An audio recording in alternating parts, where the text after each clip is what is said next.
And that's Granula was already taken. Like, what do you mean? There was one, like Peter said, there was one other fucking cereal, and you just called it the other guy's cereal? That's exactly what he did. Oh my god.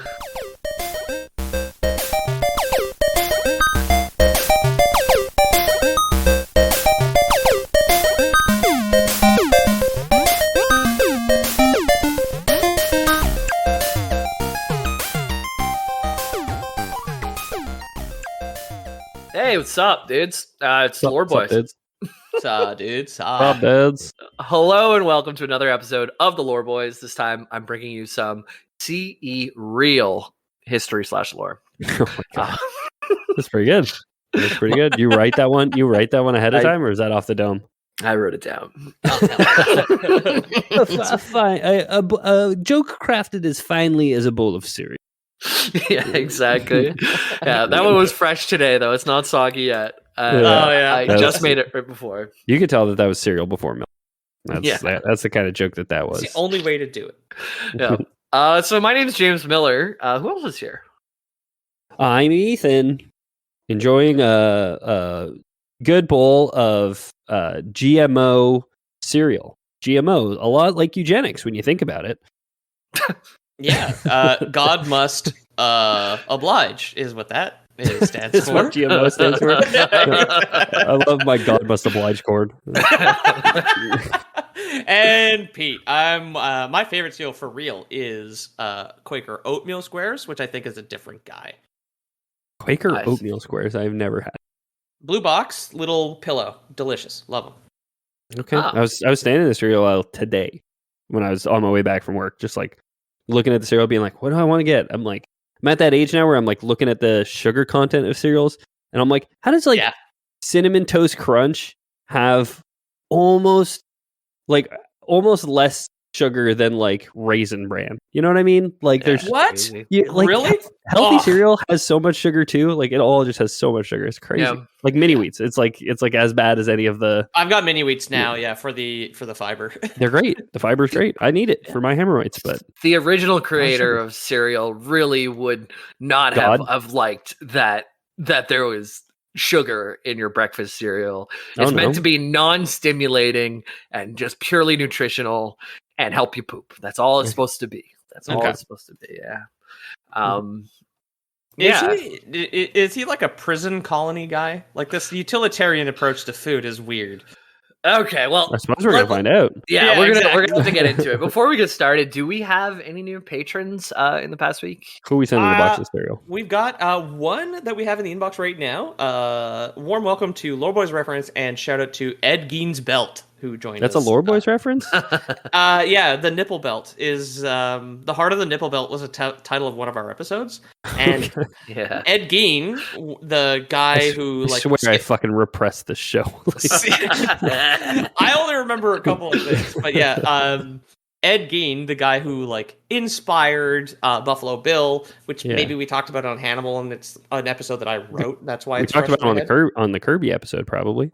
Yeah, because I googled his house to draw those boo cops in. Yeah. But yes, he had a belt made of human nipples that he had made after robbing graves, and a lampshade and stuff. So Ed Gein's Belt, I'm glad it's still out there, and also thank you for your support. Yeah. Nothing like that today. At most there might be mass foreskin production, but or not production, but removal. Production. Yeah. What? Well, from harvested from one person and given to another, I guess. Oh, of course, yeah. This is the Bill Gateses of the world in the 1920s lined up to get their more foreskins. Yeah. Yeah. So I couldn't find anyone who wanted this episode based off the Discord, but don't worry. I know what's like best. the way that you put that. Yeah. No one wanted Nobody it. wanted this. This is what we're gonna do. So do you guys eat cereal? What's your stance on cereal? I haven't eaten cereal since being a kid. I don't buy it. I don't eat it. Huge cereal guy. I'm a cereal at night guy. Okay. Like a snack to tide me over from dinner to bedtime is when I eat cereal. That's a good one. I haven't had cereal for breakfast in probably over a decade. I'm very much a bagel and cream cheese first, which is my optimal breakfast personally. Me, it's eggs. I go eggs. Eggs almost every morning. And then I'll do sliced meat in lieu of bacon or something like that. Like I had ham, cream cheese on an everything bagel this morning. But think of all those nitrates, Peter. I know. I know. I eat eggs because I'm vegetarian, so like it's like animal protein and a lot of good vitamins that I don't get in my diet. So I try deliberately to eat a lot of eggs, but then also I fucking love eggs. I like eggs too. I like a bagel cream cheese, but if I'm like trying to watch my weight, like be a little healthier, then I'll just do like a couple eggs, maybe like one piece of toast or like some turkey bacon or something. Like sure. Yeah. I currently have mini wheats, but it's just for my munchies, basically. So like I will either get flavor for sparkling water or some kind of cereal, either oatmeal squares or mini wheats, just to snack on. Because like when I get the munchies, I'm stoned. I need to eat, but I just don't want to do chips or candy or anything like that. And I understand there's 500,000 grams of sugar in fucking mini wheats, but it feels smarter than eating a bag of like wine gums or something. Yeah, I eat a lot of cereal. My favorite cereal all time, probably number one with a bullet, Reese Puffs. Oh yeah, okay, yeah. What we eat a lot of mini wheats. I very unironically really like cornflakes. Cornflakes with some sliced up banana and sugar. Very, very good. And my wife has got me on the plain Cheerios, not the honey nut. Just the plain Cheerios. Multigrain Cheerios are the best ones. Multigrain, there's like a bunch of different colors. They're my fave. I was never a big Cheerio guy. Yeah, we've had the multigrain a few times now too, but just they've grown on me. I've eaten them enough times. Like I love how most of our audiences in the U.S. listening to us talk about things that have and complaining about the amount of sugar in plain Cheerios when they're sitting there eating something that is just boiled styrofoam with like a cartoon animal on the box. Right? Well, I was just about to say, like, what I like about plain Cheerios is it's really reminiscent of eating a box of or a bowl of cardboard with like milk. It's like milky cardboard. You know what I mean? Yeah. There's something nice about that. We'll have my wife just messaged me on Discord to say presumably to tell you, Peter, the multigrain has more sugar. That's why we eat the plain. But they're tastier. You can tell them apart. Of course, they're tastier. You can tell them apart. Well, cornflakes did come from our boy John Kellogg, who we're going to be talking about today. It's developed in his sanitarium that we're going to talk more about. Cool. Okay. Holy shit. Yeah. But before we get there, we've got a little ways to go. Let's first think, what was breakfast like a couple hundred years ago, back before cereal, but in colonial times leading up to the Industrial Revolution? What was friggin' breakfast like, guys? What would you eat? Do you know? Hardtack, maybe a piece of jerky if you were porridge? A millionaire. Bread? Gruel. Great. Yeah. So these are good guesses. I think gruel is a type of porridge. Oatmeal, gruel, and porridge are all kind of the same thing. Yeah, oatmeal is a type of porridge. Porridge typically means any like boiled down, like usually grass or something like that.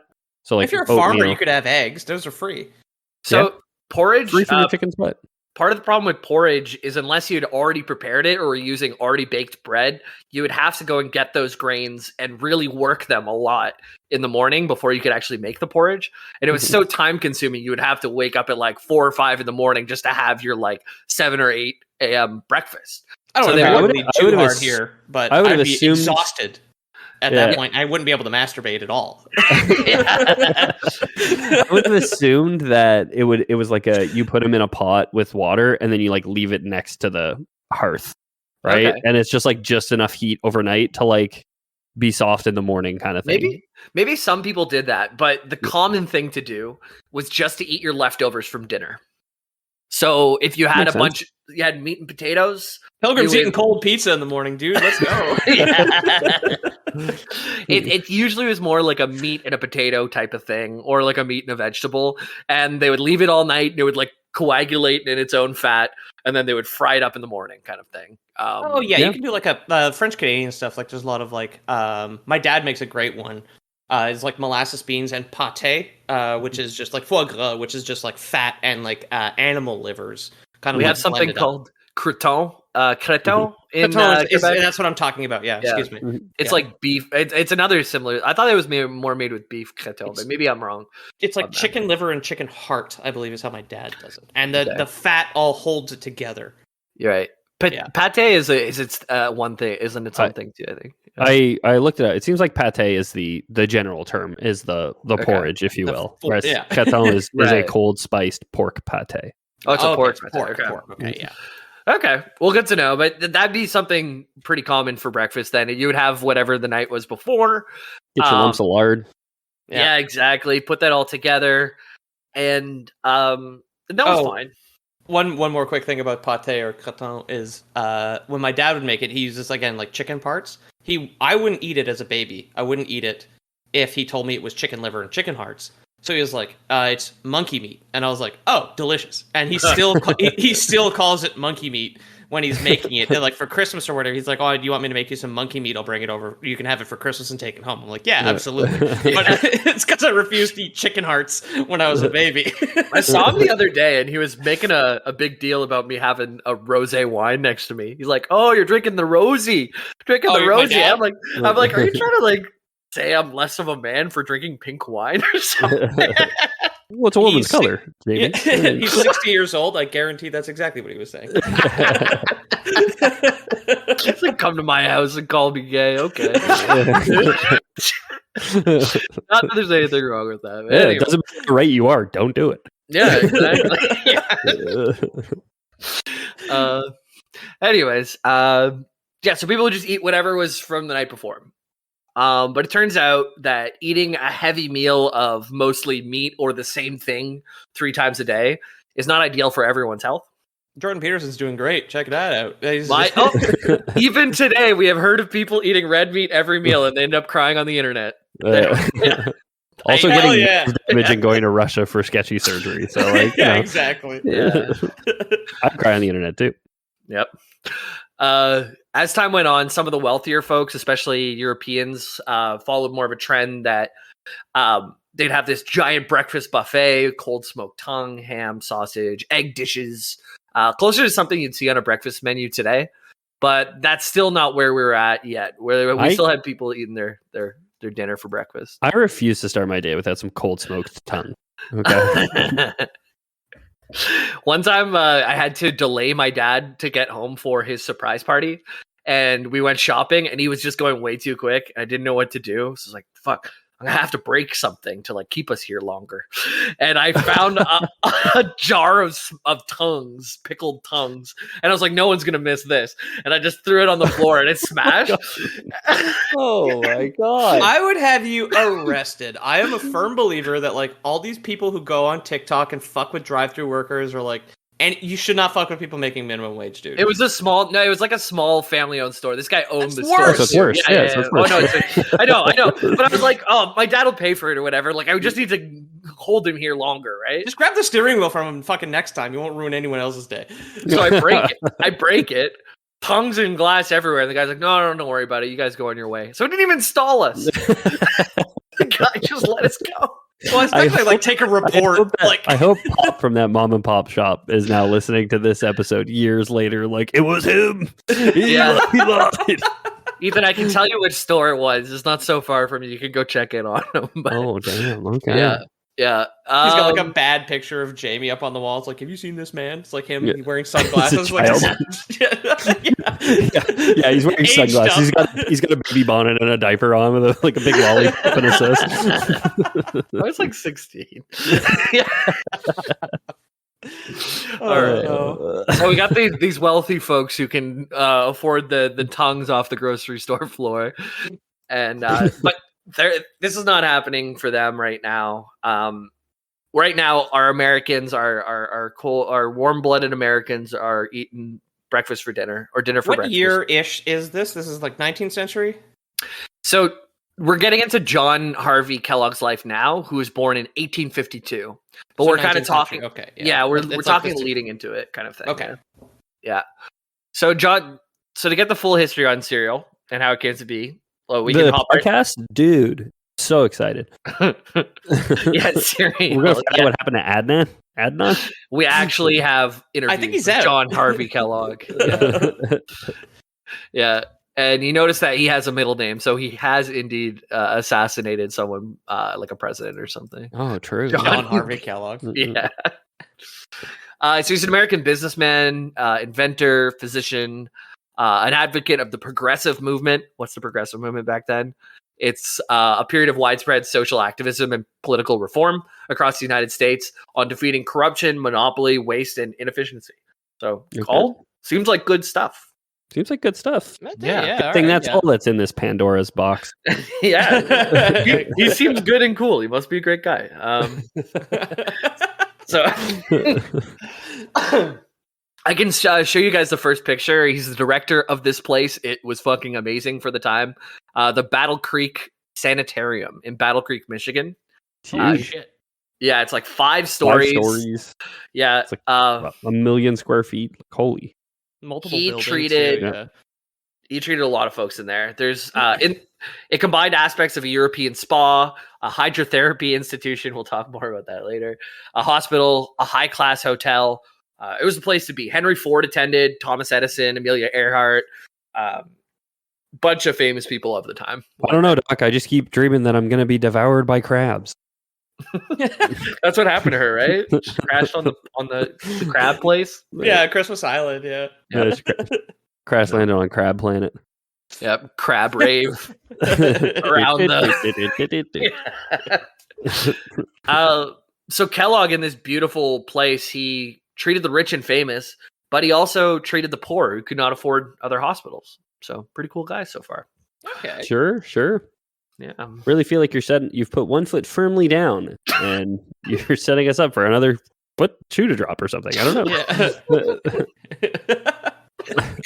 Shoes never drop twice, dude. Come on. Oh, come on. Grow up, Ethan. Fairy tales. He was an early proponent of the germ theory of disease. So he's like ahead of his time. He related intestinal flora and the presence of bacteria in intestines to health and disease. Cool. Pretty ahead of his time. The sanitarium, so this huge compound, approached treatment in a holistic manner. They promoted vegetarianism, nutrition, exercise, sunbathing, hydrotherapy, no smoking, no drinking. Honestly, pretty healthy place. Like for the time, they were doing pretty good. All that shit is still good advice. Like sunbathing's not. Oh, that's true. Not that one. Getting vegetarianism, vitamins, getting outside is good. Yeah. Hydrotherapy too is not like drink 8 glasses of water a day. It's like, oh, do you have syphilis? Well, you can stay in a bath for weeks to months. That's really bad for you. Yeah. Well, is it as bad as syphilis? Your skin falls off if you stay wet too long. Your skin falls off if you have syphilis. You go crazy, don't you? You do. Like stage 3 syphilis, I believe, is when it starts to eat pockets into your brain. I see. Can you imagine just a bunch of screaming lunatics shackled in a bathtub? I think we got our episode. And he's just dumping oatmeal into it. He's just like, it's gotta work. Yeah. And you can just go ahead and use like different cereal mascots and have them chained down. So you can have like Tony the Tiger. Yeah, they're not great. They're keeping me here forever. And, condoms. Yeah. So some other stuff he was into. He believed in yogurt enemas to clear intestinal flora. I believe in yogurt enemas. So okay. He also super against sexual activity. Unless you're making a kid. He never even had a kid himself. He had a wife and he didn't ever have a kid. So he's like super anti-gay. He's just like, that is exit only and entry for yogurt, dudes. That is immoral what you're doing. Dude, yeah, he's very strange. He didn't have kids. He I think I mentioned later he fostered like almost 50 kids. Which was pretty good. And I think he adopted 8 of them.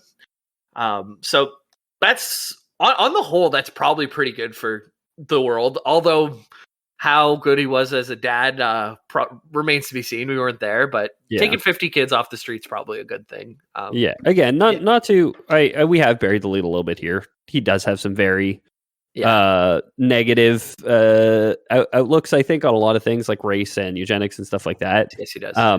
Everything you've told me so far is like, oh, this guy, ironically, maybe sounds a little neurodivergent, and like it wasn't necessarily a thing at the time that people could recognize or diagnose, and so has now just as a successful doctor and physician, became like a trusted source for a lot of misinformation based on his own like personal ideals and beliefs. Yeah, he's a bad guy. He hates masturbation too, like not only sexual activity, but you're not allowed to touch yourself, and he would give like kids cages or like painful circumcisions so they couldn't touch themselves, or it was too it would hurt too much.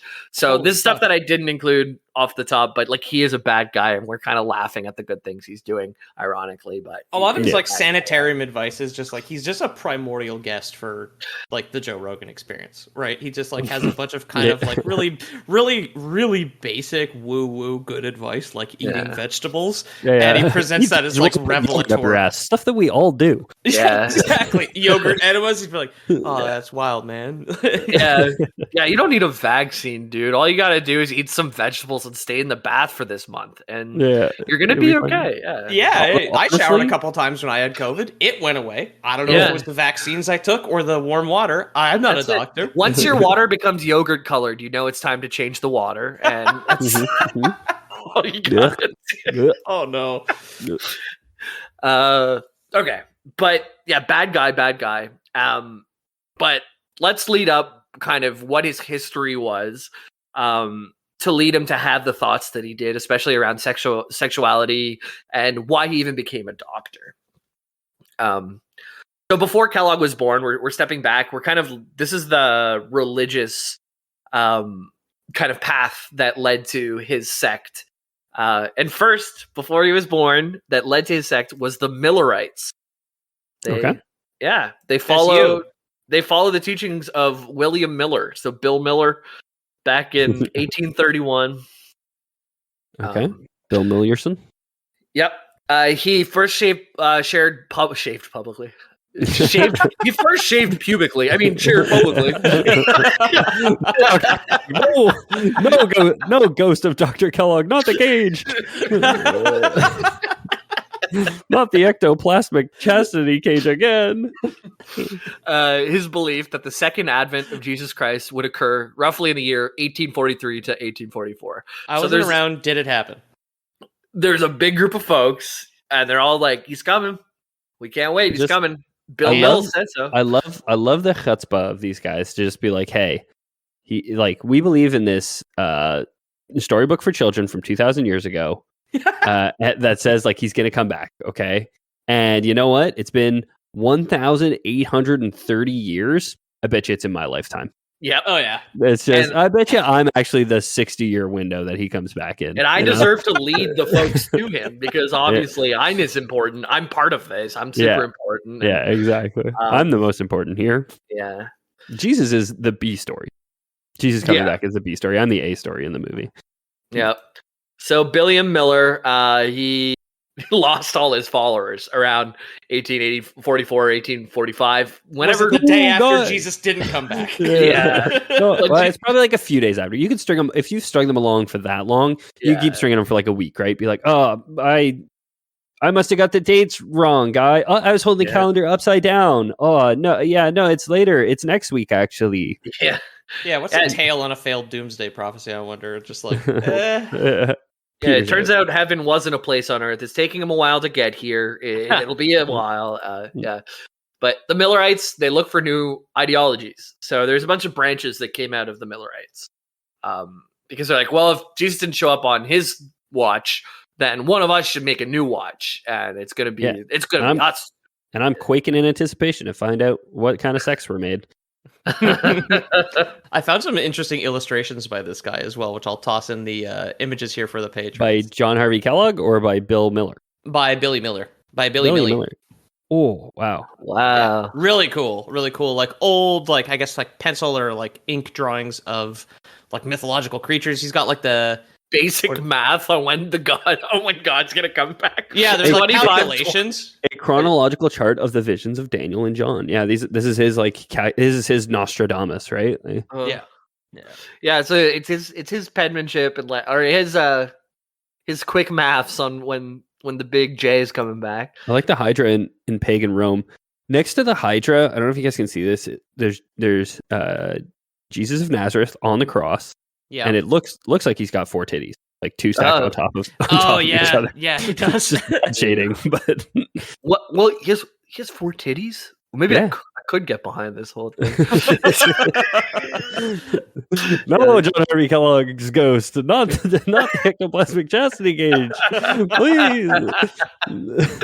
So yeah, like I said, the Millerites, they kind of fell apart and they started to look for new ideologies. And one of the new branches was the Seventh-day Adventist Church. I've heard of these guys. Do you know what they stand for? I have it written down, but no. Okay. They stand for a week of 7 days. It's true.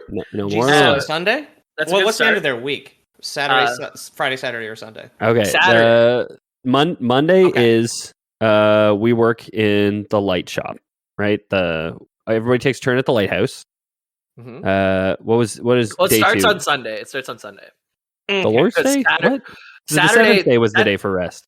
Well, this is their whole thing. It's the Seventh-day Adventist Church. They say, no, Saturday was the 7th day of the week. You started on the wrong day. That's so fucking stupid. Jesus Christ. What? The calendar was like invented after the fact of all this, right? I think there's some calendars that go Sunday to Saturday. Your phone will ask, like, what do you think the first day of the week is, Pete? That's what I mean. It's all fucking arbitrary. It's just like, what do you track your days by? Like, oh yeah. They have other stuff too that they believe they're in. all named for fucking Norse gods anyway. The days, what are they talking about? That's one thing, which is they're like, well, yeah, no, ours is the Saturday. So they go to church on Saturdays when everything's open, and then all day Sunday they can't fucking do anything because everything's closed. Fucking morons. Right? Yeah. Well, they go to the sanitarium and take a bath on Sundays or something. I don't know. Yogurt enema day. I was gonna say it's 24/7 yogurt enemas. That's well, not 24/7. It's 24/1. Well, no, 24 hours. Yeah. And you would say 24/7 day Adventist, so you know that 24/7 24/7 day enemas. Ends on a Saturday. You rearrange letters in Adventist, you get enema. There you go. Enema vist is what you kind of get. Yeah. They also place emphasis on the imminent second coming of Jesus Christ. So they haven't given up on that yet. They just say Bill is wrong about it, but they're still coming. Yeah, I was going to say, but they're just edging now. Not in his lifetime, in our lifetime. Yeah. Duh.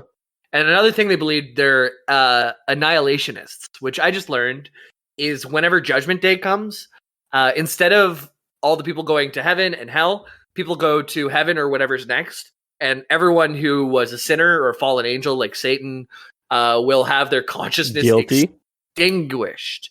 So they just get to live with infinite nothingness. Better than hell. Sounds, okay. You know what? Yeah, I'd take a yogurt to get out of hell. Yeah. Yep. Another thing they believe in is which is like a good thing to believe in, is you should keep your body in great shape. Their reason is because if God ever needs you, then you will best serve him if you're ripped or whatever. There's a lot of stairs in the war between heaven and hell, so you're gonna want good cardio. Yeah. But yeah, God and grains would be part of a balanced breakfast with no premarital sexual activity. So fair enough. Yeah. God and grains. Yep. I want that on the shirt. I'm writing that down for me. Yeah, so that's kind of where he's coming from. You can imagine there was that whole Bill Miller thing. He failed, then they came up with a new one, who we're going to talk about the leaders of as well, which is Ellen G. White and her husband, James Springer. They were leading the Seventh G? Ellen G. White. Okay. Sorry. Yeah. L and G. No. Not like university textbook kind of thing. More like Ellen G. White, yeah. Yeah, Ellen G. White, liquid natural gas white. It's that thing. Yeah. But we'll talk more about them in a couple paragraphs. But so back to Kellogg. He was originally a very sick kid. And his parents also believed in the second coming of Christ was imminent and that formal education for their children was not super necessary. Sure, yeah. So John Harvey Kellogg went to public school from ages 9 to 11, and then he started working. Okay. I mean, I don't know how unusual that was for the time, honestly. Yeah. It was the Industrial Revolution. It was work. Get in that triangle shirt factory and make us more shirts. We've chained the fire exit shut. Yeah. You know? Yeah. So he left school to work sorting brooms in his father's broom factory. What a fucking made up job, dude. Talk about in the resume. Wait till you hear the next one. He also read a broom sorter at broom factory. I'm gonna add that to my LinkedIn. The fucking Harry Potter ass fucking job you got here. Yeah, it is. Yeah. The fucking muggle at Hogwarts. Are they taller? Are there different brushes? Like, what are you doing? I would think, like, I know we're gonna get into the weeds of the fucking like broom categories at this point. Maybe this started his love of eugenics. Like, he's uneducated, and his dad has him sort brooms by how long the bristles are, and he just starts seeing that shit everywhere. Right? Maybe it's like equality. Maybe like some brooms just like naturally come out better and stronger and can jump higher than other brooms. And he's just like, honestly, if the broom isn't viable by 8 months, we should get rid of it. You're like, no, stop. You guys are making my next sentence sound really bad, though. Okay. Good. All right. That's what your next sentence. At age 12, John Harvey Kellogg was offered work by the whites. Okay. Well, really painting a picture here. They're not the color of the skin. Their last name is white. But presumably also the color of their skin. Yeah. You'd have to guess, yeah. But yeah, so he became one of their proteges, and he started off as an errand boy, and then he became a printer's devil, which I had to look up. I can sort your brooms for you, mister. No problem. I'm great at errands. What, you want me to be your printer's devil too? Yeah, I want old-timey jobs. I'm like, I don't want like team lead. I was like a coordinator, production manager, none of that shit. I want to be FQA devil when I get one day, right? I want. Oh yeah. Well, what do you say? You just work at the broom factory sorting brooms? Boy, do I got a job for you, printer devil! Come on, kid, keep up. Here's a drop of whiskey for you, huh? Yeah. We're working here. Come on, stay hydrated. But so basically what a printer's devil is you just run around and you make sure the printers are running. You like fill the ink. Usually your hands are completely black from the ink by the end of your day. And that's why they call you a printer's devil. Don't know why. Because devils have black hands. Yeah, there's like old paintings of demons where it's like he's got like the bright red tongue and the black skin and the goat horns. And like Black Phillip is the evil goat in the Witch movie, right? So like it is an evil color. Yeah. Okay. In 1683, English printer Joseph Moxon wrote that devil was a humorous term for boys who were covered in ink. Whence the workmen do jocosely call them devil, and sometimes spirits, and sometimes flies. End quote. Cool. So you could also call them. Yeah, you could also call them spirits or flies. Okay. Well, this spirit or fly was really good at his job, and he was eventually doing proofreading and editorial work. And he became like very self-educated because he's doing a lot of reading, both for work and for pleasure. Mm-hmm. And he helped to set articles for Health or How to Live in the Health Reformer, becoming familiar with Ellen G. White's theories of health. And he became a vegetarian after listening to her Seventh-day Adventist stuff. You ever figure that he just didn't know a whole lot because he's setting type and reading everything backwards? And that's why he's kind of off on this. Why he's so fucking ass backwards. Yeah. Mrs. Elegy, I just wanted to write your call to let you know some health tips I've picked up on the job. Don't eat the printer ink. Don't stick your hands in the machinery. Don't fall into the hell box with the other cast off typesets. Yeah, with the crippled devils that didn't finish probation without losing a finger in the threshing in the machine, right? Yeah. If a snake visits you in your dreams and offers you a bargain, don't take it. There's this meme I keep seeing and I love it. It's of Eve like looking at an apple and she's like, but God said I shouldn't eat from the apple. And then a snake cuts in really quick going, no. I love that, the modernization of that old tale. But anyway. Yeah, so now Kellogg's starting to grow up and he's one of 4 people who raised a bunch of money to give to the leaders of the Seventh-day Adventist, Ellen G. White, her husband, James Springer White, to relocate to Battle Creek, Michigan with their publishing business in 1855. So he's like, well, if I can't go to the Seventh-day Adventist, I'll make them make their home base right where I am, kind of thing. Yeah, so, right. That works. Yeah. I work at home. It's a great idea. Yeah. Kellogg hoped to become a teacher, and at age 16, he actually taught a district school in Hastings, Michigan. And I attended public school from ages 9 to 11. I'll make a great teacher. Yeah, exactly. Yeah, I sorted brooms, read backwards. I'm the most qualified man in Michigan, actually. Yep. Because he even went to Michigan State Normal School at age 20. Good. Is that actually what it's called? Because there's all this like 19th century terminology that just might mean. Did they call it normal school opposed to like prep or whatever? It's a good question. I wasn't there for sorry, it. that was a goof. I'm sorry. It's a good. No, I mean, like you kind of have a point, but yeah, you're throwing shit at me like printer devil, and then you're like normal school. I'm like, okay. Yeah. I spilled my drink. I'll be back. Yeah, keep going. And he was enrolled in a teacher's training course there, but the Kellogg's and the Whites, at normal school to become a teacher at 20. But the Kellogg's and the Whites convinced him to join his half-brother Merritt, along with Edson White, William C. White, and Jenny Tremblay as students in a 6-month medical course at Russell Tralls Hygiotherapeutic College in Florence Township, New Jersey. Another great name. Normal school, some would call it. Yeah, exactly. So why did the church folks send these like these five like trusted members of the church to become doctors? Right? Like doesn't really go directly with secularism to become a doctor. I would say prayer probably wasn't cutting it at this point. So yeah, their goal was to develop a group of trained doctors like that would be on their side and would live in the Reform Institute in Battle Creek. And if the science folk tried to mess with the church, they'll have people who are well informed and can at least defend their side well enough for any normal person at normal school to not know the difference. It's the Fox News strategy, right? Yeah. Like we'll get one guy, get him the credentials, pay for it all, make sure he passes, and even though he's our quack, he's got some air of credibility. That's right. Yeah. So he can pull from the same studies that other folks are and be able to have different spins on it and all these types of things. Vaccines cause autism, et cetera, right? Yeah. Yeah. They don't, for the record. Because it wasn't clear that I was joking. I haven't read the documentation, but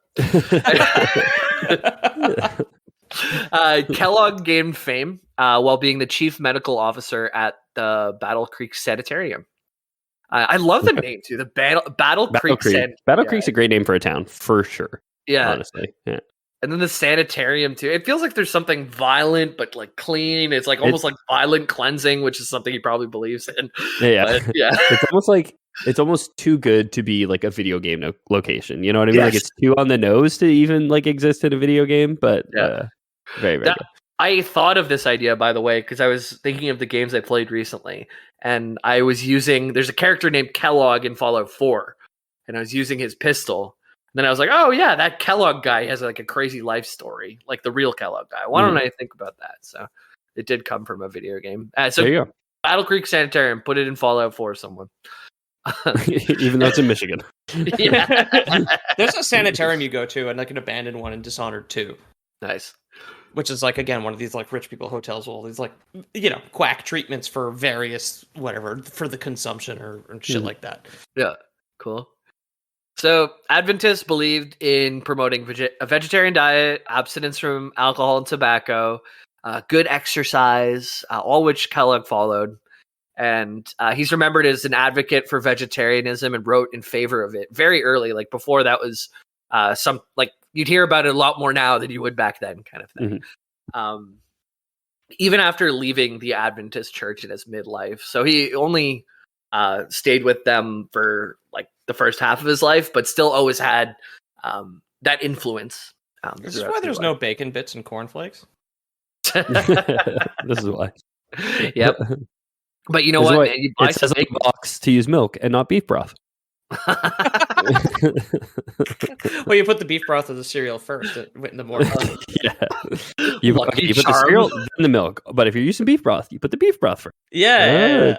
Lucky Charms with bone broth. It's like, oh my god. Osobuco a la Lucky Charms. Okay. Yeah, so this is a good place. We kind of have the background now. You can see where Kellogg came from, like where he grew up, the kind of projection of his life. But now we can go on to the shorter half of the episode after this break and start to talk about some of his contributions to society in terms of his inventions and other ideas. So, boy, I hope they were all good. Yeah, we'll see you guys after the break. Hello, welcome back from the break. So we're still talking about John Harvey Kellogg, JHK. I cranked one out in the break. That's what I was supposed to do, right? Yeah. He would be so mad, dude. No, Ghost of John Harvey Kellogg. John Kellogg. Not the for a guy. Not the spectral circumcision. No. Yeah. I mean, there's got to be something weird going on, right? Like adopting 50 kids and never having a single one with your wife, and saying you should never have sex unless it's to have a kid. Like, he's gay, and it's just like illegal and unacceptable at that point, right? And gay. Maybe he's just like asexual. Like, maybe he's just a fucking freak. I don't even know if we need to put all his trauma on the LGBTQ community, but there's definitely something going on. One of his things he invented, I didn't have it down here because it wasn't one of his more important inventors, was the 4-foot massager. Okay. Where you can put two people at once. Wait. Fuck. Yeah, I wish I could have guessed. Well, I actually don't even know. I didn't look it up. So I'm speculating. But. I immediately thought of some anti-happy ending device that was like an extended like arms you would give to the lady that was doing it. It's not a sin if you can do it from the next room, right? Like like 4 feet away. It's just obviously Mickey Mouse gloves, and then you just do the chopping motion. It's like just on meter sticks, right? Yeah. I envisioned like human feet, but made out of like, I don't know, pig flesh or something. And there's just like a big crank, and they just like massage your back, and you get 4 of them to just like massage your back. Oh, yeah. We both thought of like a Dr. Seuss factory. Of course. Yeah. I thought more of like a nail spa, two people sitting next to each other can get their feet wet and massaged at the same time. But that's boring, right? Mm-hmm. That's boring, and that's not going to help his wife out. 4-foot massager. I know, it's weird. It's just like, I just made the salt water tub wider. And it's like, genius, patented it. Yep. So first, the one that he's known most for is foods. So he marketed a wide variety of vegetarian foods. Some of them were like they're basically meant to be easy to chew and to digest. And if you have like a starchy food such as a grain, they're ground and baked to promote the conversion of starch into dextrin. He loved nuts. Nuts was like his big thing. He's like, well, no, he didn't love nuts. He hated sex. Yeah, it's true. It's true. He would grind them up or boil or steam them. So this man hated sex and he was into grinding. Oh my god! Yeah. What a hypocrite.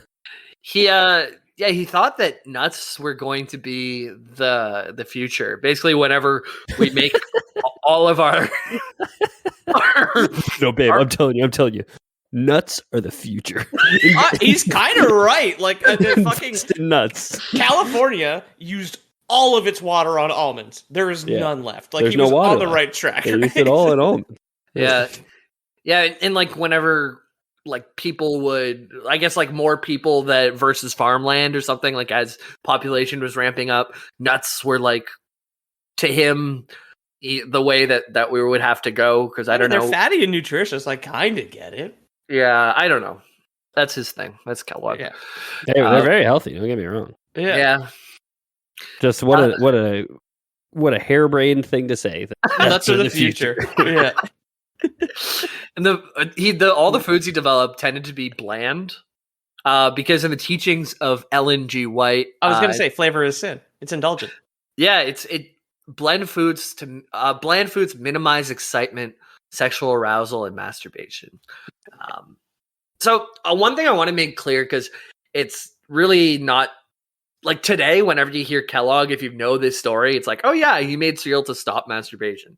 As much as that was like kind of his thoughts, it was never marketed that way. It was always like, diet, this is good. You don't have to chew it as much. Well, yeah, because he was an insane person and came up with this very marketable product, which was going to be super successful, as we can see through the lens of hindsight. Yeah. And gave it to sane, rational people who were interested in making money. And we're like, yeah, John, we'll tell people to stop their impure urges. Yeah, exactly. Don't worry, Johnny boy, we got this. Yeah. We'll take it from here, John. Okay. Yeah. You're gonna put it on the box that you won't be horny after breakfast, right? You're like, yeah, we'll put it on the box, John. Don't worry I'll put it on the box. No, put the scalpel away. I'm not interested in a circumstance. Yeah. I don't care if you're a doctor. Wait, how long did you go to school? 3 years? Yeah. No, put the scalpel away. One foreskin in every box. I mean, there is one of the reliquaries of, or one of the relics of Jesus of Nazareth is his foreskin. There's a lot of places that claim to have his foreskin. Wow. Mm-hmm. I want to claim that. I don't want to bootleg foreskin. That's bullshit. Bootleg Jesus foreskin. I got it off Alibaba. It took 8 months to show up and it's broken in half. Nobody wants the Alibaba foreskin, dude. That's bullshit. It was $6, but it was $140 shipping. Yeah. Yeah, the wish.com or the pray.com foreskin, I guess. Yeah.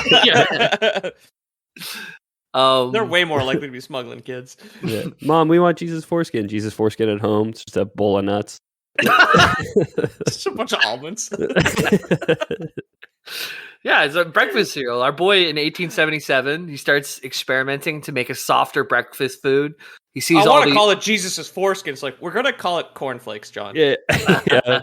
Just imagine. Here's my pitch. Just imagine a bowl of Jesus's foreskins and a shallow amount of milk. You see, you put the milk in, and then you put a bunch of Jesus foreskins on top. You eat those. Doesn't that sound great? Or how about this? Instead of cornflakes, anti-porn flakes. Mm-hmm. Okay, that's like what maybe the What I don't think the marketing team would like that one. What about Crown of Thornflake? Oh, very good. Yeah. All right. So around 1877, I didn't have another bit. That was just great. Yeah. So he starts to make a softer breakfast food, easier to chew than last night's dinner. It's a mixture of wheat, oats, and corn, baked at high temperatures for a long period of time to break down or dextrinize starch molecules into grain. There's also like a school of thought back then that you really had to, I forget the person who coined it, but chew all of your food 40 times before swallowing. Oh, I feel like I've heard this about when talking about in the context of John Harvey Kellogg before as well. Right. It's just nuts. Yeah. If you ever next time you're eating something, if you're listening to the show and eating something right now, count to 40. Like it is such a lot of chews. Yeah, not now. Like fresh bite 40. Yeah. Yeah. Like I'm like 7 and I'm done. That food is like over chewed at this point. So, yeah. There's some foods where you don't even have 6 times that. Oh my god. Box of Kraft dinner, a box of macaroni and cheese. I think I could get through it with like 0 bites if I had to. Absolutely. Yeah. Well, it depends how cooked the noodles are, but I think even al dente boxed macaroni, you can probably. I also want to say a guy giving chewing advice who's this into yogurt. I don't believe anything he's gonna say. It's somebody else's rule, but he's like, no, I stand behind it. Totally. Yeah. Oh, that makes sense. Yeah, and that's why I'm a doctor. That makes sense. And that's why he made his foreskin. That's why he made his breakfast food softer and cooked it so much longer. So you with all this time in the morning, right? You don't have to chew 40 times before swallowing. I did the chewing for you to save you time. Yeah. Especially when work starts at like 5 a.m. You need to get to the printing press, and you're expected to chew 40 times before that. Yeah, you got a nice bowl of beef broth and Jesus foreskin. Set you on your way for a bright and shiny day. Yeah, chewing this fucking foreskin that feels like a wallet for 40 times so I can go to fucking work and yell at the printer's devil. Bag of beef jerky, but jerked foreskins. Oh, jerked foreskins. That's funny. That sounds okay. That sounds okay. Jerk my foreskin. That sounds okay. Well, no, goes to Dr. John Harvey Kellogg. He's here again. The beef broth. Please. After it cooled, they cooked that stuff on real hot. He breaks it into crumbs, the bread that comes out of this. And then it was originally marketed under the name Granula. Okay. But I was going to say, you might call it not crumbs, but flakes. Well, first it's Granula, and then it led to legal problems with James Caleb Jackson, who already sold a wheat cereal under that name, apparently. Wait, so John Harvey Kellogg invented cereal, but he named it after some other guy's cereal that he'd already invented? I guess so, man. James Caleb Jackson next week. The numbers, Mason, what do they mean? I was just about to say, it's like, how did the second cereal on Earth run into copyright problems? What the fuck?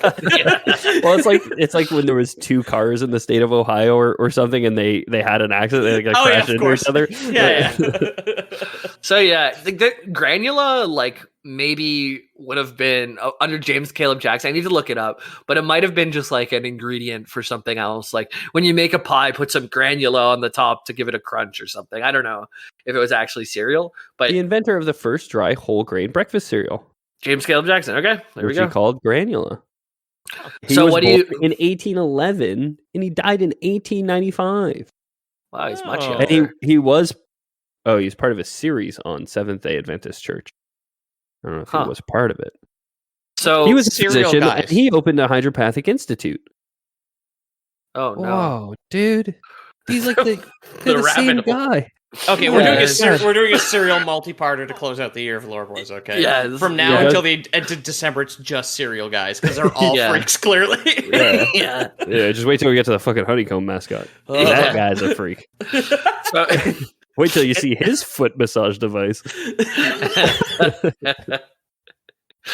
So Granula was already taken, so he called it granola.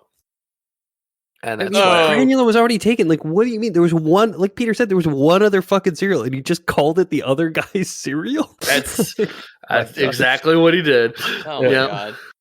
Oh, maybe we could blame it on the marketing team in this one. Yeah, who knows? Yeah. The Kellogg's are best known for the invention of cornflakes down the line. I don't know if their first batch was cornflakes, but cornflakes was what they got popular for. Okay. Next one up is kind of it's argued. Nobody really knows exactly where it came from. I always hear from American comics that whenever you think of like Black history, that Black folks invented peanut butter, but John Kellogg is also one of the people who's been credited for the invention. Okay, so because it's supposed to be that George Washington Carver or something is the Black guy who invented. Marcellus Gilmore Edson was a Canadian chemist and pharmacist. Yeah, so I have all these guys. Okay. So Rose Davis of Algerville, New York. He, as early as 1840, was credited as making a peanut spread. After her son described Cuban women grinding peanuts into paste and eating it on bread. So 1840 stole it from Cuba. Then we have in 1884, Marcellus Gilmore Edson of Montreal, Canada. Hell yeah.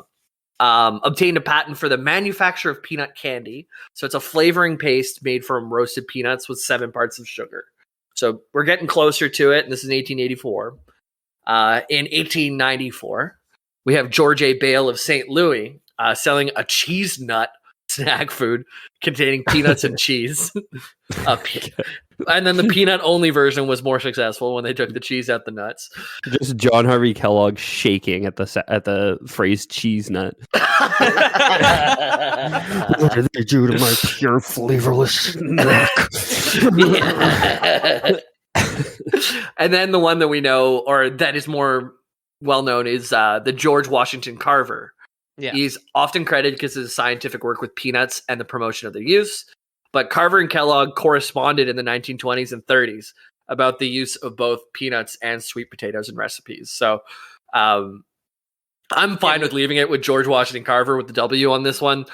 Kellogg could go fuck himself. He had a little yam pen pal there. Yeah. Sure, this guy may have invented peanut butter, but he was in correspondence with a white. So why wouldn't we give credit to Mr. Kellogg? Yeah, it's true. It's true. Yeah, that's probably what they said. Correspondence with a white could be the name of this show. To be fair, that's how he got his. That could be the alternate. That should just be an alternate word for podcast. Yeah. Corresponds with the whites. Yeah, a CWW. Yeah. So he actually made some meat substitutes back in the day, which around 1895 they found some. My boy made Impossible Flakes. Shit. Yeah. He introduced but did not patent Nuttose. Nuttose. The first commercially produced alternative to meat. And Nuttose was made from peanuts, resembled cold roast mutton. By seasoning and marinating, they could taste like fried chicken or barbecue. I don't know how close they could get it back then. If they're still they're getting closer now. Ethan probably knows better than any of us, but I feel like back then, I don't know how you make peanuts taste like barbecue or like fried chicken and barbecue. Some of those soy dogs are pretty good, actually. Yeah. I had shiitake mushrooms done as General Tao today. So like I actually looked up the restaurant and be like, did I actually order chicken? But no. Wow. Shiitake mushrooms are so fucking good. And I say that as somebody who hasn't eaten chicken in 4 years. So I'm sure somebody who eats chicken more regularly would be like, yeah, no, this is definitely mushrooms. But big fan of mushrooms. Big fan of mushrooms on my end here. I Googled Nuttose because I want to get a picture of it. I can't find a picture of it, but they do have there's a modern brand called Nuttina, advertises made with peanuts. Would you guys like a picture of fresh at the can Nuttina? Because it does not look good. I was going to say it's either going to look like refried beans or Spam, both of which are horrible. It looks like canned bread. It looks like cat food. Yeah, it's like bread almost like in an aspic, like bread suspended in gelatin. Yeah, it's really weird. Good on him though for making vegan alternatives. That's neat. Yeah, he's so strange. Like, there's like some parts that are like so progressive about him, and then other parts where he's like, oh, we shouldn't eat meat, but also like white people should be the only people around. It's like, well, where the fuck did you get that part? Okay, sorry, yeah. I'm closing tabs, and I'm still on the James Caleb Jackson page. He's so similar to John Harvey Kellogg. It's got 3 names, first of all. But also he wrote a book, Dancing: Its Evils and Its Benefits. Ooh, I want to read that. Right? That sounds cool. Fantastic. Next episode's about dancing. I'm pushing whatever I was going to do next week to a month and a half for now. Yeah. I thought about doing Sekiro today, but I was like, no, that would be stealing Pete's thunder way too much. That's not next week, but soon. With Christian believers, there is a very general distrust existing toward dancing as an amusement. They feel that it is productive of wide evil, and the more liberal of them believe that it is, at best, productive of only incidental good. Oh my god. Incidental good. Yeah, so that's the intro, and then it starts with physiological evil.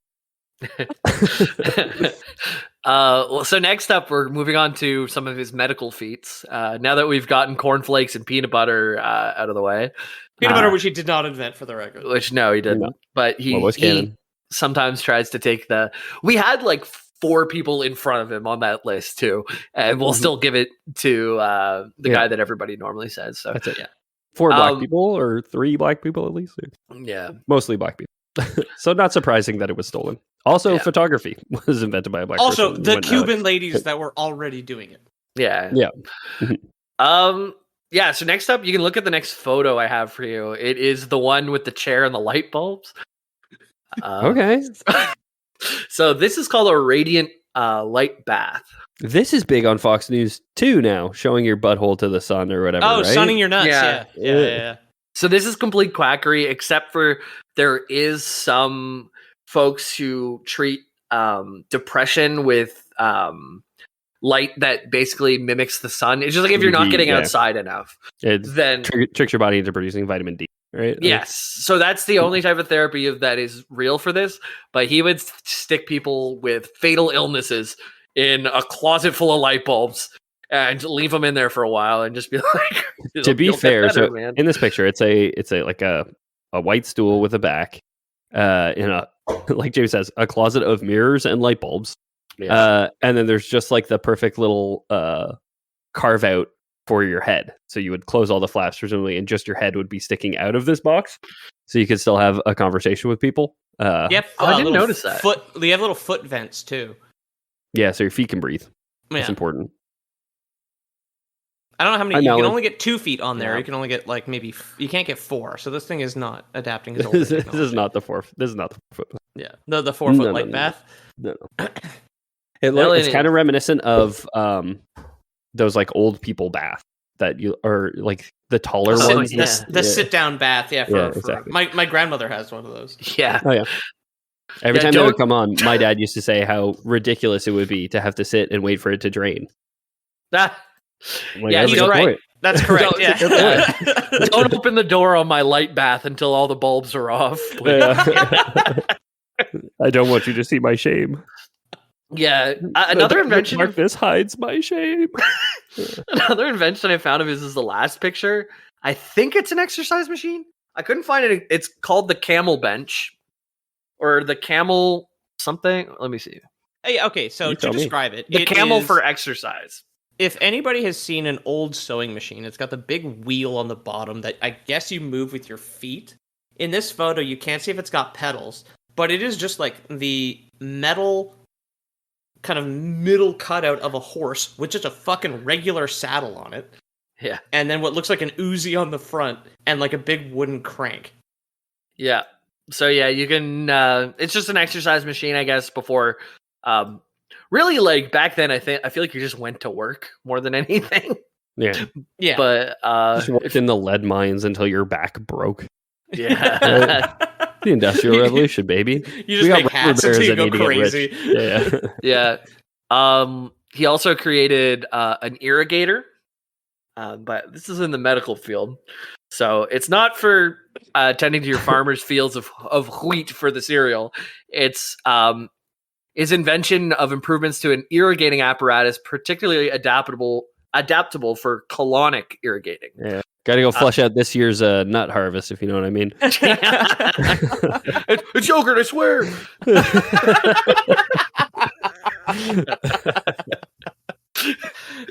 Yeah. So the improved irrigator had features such as measuring the amount of liquid entering and exiting the colon, as well as regulating the positive pressure of the pump liquid. So I don't know, I guess when you're filling up the butt, it's got like a little gas station like ticker going. Dings at the end.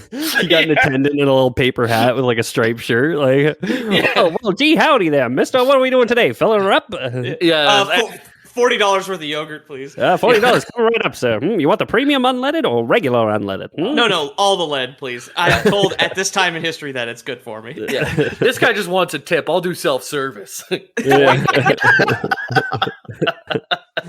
Just a tip, right? Yeah. So yeah, irrigation.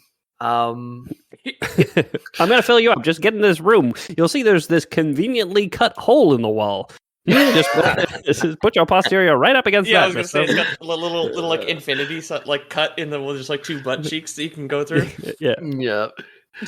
He invented the glory hole, basically, right? Yeah. Like that's what we're getting Star Wars canon. Oh, my greatest shame! They're mispurposing my enema room. Yeah. So back to his personal life and away from his inventions, he married Ella Ervilla Eaton. Is she one of his cousins? It's that time in history. Not that I know. It didn't mention. Great name, Ella Ervilla Eaton. Yeah, EEE of Alfred Center in New York on February 22nd, 1879. The couple maintained separate bedrooms and did not have any biological children. But like I said, they were foster parents to 42 children and legally adopted 8 of them, probably the white ones.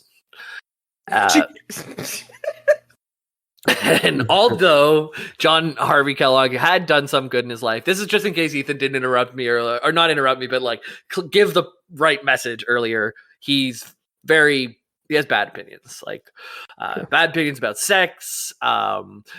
He was really hurtful to the boys and girls he operated on, trying to make them stop have sexual urges, which is some weird projection he had. Like, he's clearly a lunatic is the main issue, right? Yeah, he's a racist, and he believed in eugenics, like I said, starting off with like mental illness or physical illness that was based off of like what your parents have. So like if like two people with Down syndrome shouldn't have a child, he would say. And then he started to extend that to different races and things. And he got all of it's bad, but and he would influence Nazi ideology eventually, since he was before then. But so fuck him. Fuck him. Yeah. I'm glad he's dead. I'm upset that he's still haunting my living room, but I'm glad he's dead. Yeah. So if you ever wondered how cereal came about, it was from him hoping that you wouldn't. Maniacs invented cereal is what we've learned by Googling the other guy too. What the fuck? And I think Adnan did it. Yeah. And it's really weird how some of the craziest people for a while. The craziest people can have the biggest impact on like day-to-day life, right? Like how many people are going to pour a bowl of cereal this morning, tomorrow morning, and it all came from this fucking psycho. I mean, it holds true to this day that like insane, like the more batshit crazy you are, like there is a charisma to it that does convince a lot of people if you're just like screaming loud. And convinced in yourself too, like to the point of it being theological. You believe in your own. It's still true. Like I saw, I can't remember the guy's name on this YouTuber I check in once in a while. He does like videos about fraud. Like Sam Bankman-Fried, all the crypto shit, Elon Musk are this guy now. Like all these people who come up to you, they just make at least there's a cat. The cat is literally on my friggin' thing. And she's going. She's in heat and she's screaming and she's walking on my stuff. Give us a scream on mic. Come on, poor BB. Give us a scream on mic. Yeah. Come on. Oh, she's shy now. She's pawing at the little pop filter. She was doing little birds, but I don't think it was coming through. Picking up. But yeah, like there's always going to be some guy with snake oil. Yeah. I mean, Dr. Oz, Trump, like all these people. At least the good side of this guy was just like eat vegetables and exercise. Like that's good. Whereas like the people tobacco's like bad, drinking's bad. Hucking fake money. I mean, not that money's real. At least it's backed by a government. But like like Sam Bankman-Fried and Elon Musk are just in it for themselves now. Like, I don't think there's anything redeeming about either one of those guys. Like, Elon at least made electric cars cool, which at present I believe is better than gas cars. But like, who knows what the fuck is going to happen there? Look how bad my cat wants to find a mate right now. I know, she's so cute. She's flopping and like rubbing herself all over the ground. Fuck me. No goes from John Harvey Kellogg. Don't go after the cat. No, he doesn't know any better. Cornflakes, dude. Oh my god, what a sin! Actually, I'm gonna eat meat and I'm gonna eat you because you're a sin. Yeah. Don't lead me to temptation, beast. But yeah, I mean, like this kind of person has existed forever. It's just like. It's less common now, I guess, because if there's a guy who like might just be sick in some way, he can get treatment before leaving school when he's 11 and going to work for like sort his father's brooms, right? Like you can go to the hospital now, which is much better. As bad as things seem, pretty much across the board, they're better now than they've ever been. Right? Exactly. So like. Yeah, well, that was the story of our buddy JHK. Well, not our buddy, but an interesting friend of the story. show, JHK. Interesting story. Did you know that the JK and JK Rowling stands for John Kellogg? So, reincarnated. Yeah. No, ghost of John Kellogg. Don't write children's books about wizards. Yeah. Don't fiddle with your wand. Don't fiddle with your wand outside of class. Oh yeah. Don't publish that tweet, John. All right. I think it's a good enough time as any to get out of here. So who normally does? Ethan, you start this usually, right? Yeah, sure. If you like the show, consider leaving us a review or telling your friends. It's the only way we grow, and it means the world to us that you'd be willing to share such a silly, zany story as John Harvey Kellogg with your friends. If you want to get in touch, we have an email, contact@loreboys.com. received a lovely email the other day from a name who I'm not going to remember. But if you guys, Samuel, that's true, Samuel. Longtime Discord member as well, discord.gg/loreboys. Yeah. Hey, yeah. I got to pause every time. One day I'll write it down on a post-it note and just stick it on my computer. But I'll always say it anyways. I always do Discord in my little thing. Yeah. So yeah, Jimmy, you want to talk about Discord? Yeah, coming to Discord. It's been popping off. There's a lot of stuff going on. People are hanging out. They had a community night a couple weeks ago. People are just hanging out in there. Pete and I will make some appearances every once in a while, but no promises. But the good stuff is that you can get access to Lose Your Titles game that we play today. So like if you would have to guess something like a foreskin in every box, right? And then what could that be? What could the boys be talking about this week? And then if you guess right, one of the folks, I think Jodo's keeping scores. So there's a fun little game that all the patrons play. Then there's also, you can ask us anything, episode picks. If you don't feel like going to find these yourself, we will include them. And all that kind of good stuff. That's if you are a subscriber. But if you're not a subscriber, there is a good 20 other channels of stuff to do in there as well. So hop in the Discord, discord.gg/loreboys, LOREBOYS. You know where to find us here, so you should find us there. Yeah, it's the best way to get in touch with us. Feel free to add us or ping us or let us know if you got something going on or want a question answer question for us, whatever it might be, huh? And Peter, what's going on with you /Instagram? At Loreboys Podcast on Instagram. I still update it. I am on social media vacation. Still, it's been nice. I'm deleting your fucking messages, not reading them. But feel free to forward us memes, because when I do get back into the swing of things, I will appreciate all the shit that you. The meme game is strong in our Discord server, I think. I'm not in a ton, but I'm happy with the meme game. My favorite one today was Fragile Shark posted Meadow from The Sopranos, and that like it's episode like 7 or something. Yeah. The one where she goes to college and she goes, "Dad, are you in the mafia?" Right, and it's just that like gangster SpongeBob, that gangster SpongeBob T-shirt, but standing where like Tony Soprano would be. It fucking made me laugh. All right, send us stuff if you want to. If you want to support the show, we do have a Patreon, patreon.com/loreboys, where you get access to some of the things that Jamie mentioned, the bonus content, which is us just talking, and some other cool stuff. So check it out if you're interested. Patreon.com/loreboys. There's a link in the description. I am so sorry, guys. This cat is just running right over my mic. She's running amok right now. Yeah, she's like banging her head on the floor, which is like shaking the mic. I'm just holding her now until we're finished.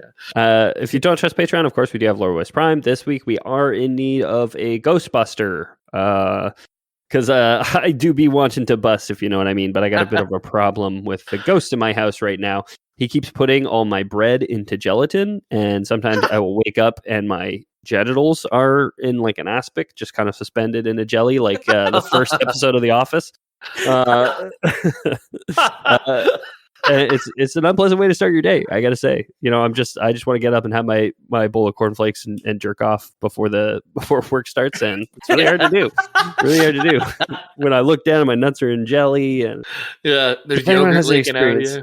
Yeah, I mean the yogurt was not, that was me. That was on purpose, but that was to increase sexual urges, actually, paradoxically. So if anyone knows a good Ghostbuster, or you are a good Ghostbuster, then we'll hit you with some Prime benefits. Like, crunch at us. Like nuts. 40 times crunch at us. Yeah. We'll give you exclusive rights to any time you see Peter in person. You can request all the nuts in his pocket, and he has to give them to you. I do. Yeah. Mm-hmm. All the nuts he's carrying at any time. I'm like an undercover cop. Yeah. You got all nuts on you? You have to tell me. I want to add something, but I'm literally holding my cat in a chokehold, and I can focus on this. But yes. Cool. And I think that would constitute Lore Boys. Lore Boys. Out. Devil be gone. There you go. Feel free,